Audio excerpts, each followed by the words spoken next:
तर कसे काय मंडळी, आज सुट्टी असल्यामुळे आज घराकडेच होतंय. सकाळी एक मीटिंग होती ती अटेंड करून दुपारनंतर वेळ जात नव्हतो मनान आमच्या घराकडे असलेल्या जामाच्या झाडावर जाम धरूक चालू झालेले. म्हटलंय जरा 2 जाम खाऊयाच. ह्या जामाचे जाम एकदम गोड लागतात. मागच्या वर्षी खाल्लेलं त्याच्यावरसूनच सांगितलंय. जाम काढूक गेलं आणि जामावरचे काय मुंगे बघूक नाही. हात घातलंय तर चावाक घेतल्याने शिरा पडली त्यांच्या.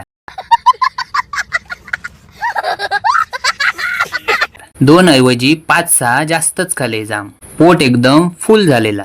आता काय एक जाम सुद्धा जमाचो नाही. तसोच खाली इलय तर आई गोट्या शेण भरत होती. आमची एकूण 4 गुरा असत. संध्याकाळचे 4:30 वाजलेले आणि खाली मळ्यात सोडूक म्हणान गुरा आरडत होती. आईन एका घाम्याला सर्व शेण भरून घेतले आणि आम्ही एकत्र मळ्यात जाऊन निघालो. आई गेली शेतात शेण टाकूक आणि माका सांगल्यान की कोकमाच्या झाडाखाली कोकमा पडलीत का बघूक, कारण काल माकडांनी खाऊन बऱ्यापैकी खाली टाकलेले. घाम्याल भरून काल कोकमा भेटलेली. अजून काय पूर्ण कोकमा पिकाक नाही असत. थोड्या दिवसात पूर्ण पिकली की काढूक भेटती. आमका आज काय भेटाक नाही म्हणून आम्ही निघालो घराक जाऊ. आजचो व्हिडिओ माझो कसो वाटलो मंडळी माका नक्कीच कळवा.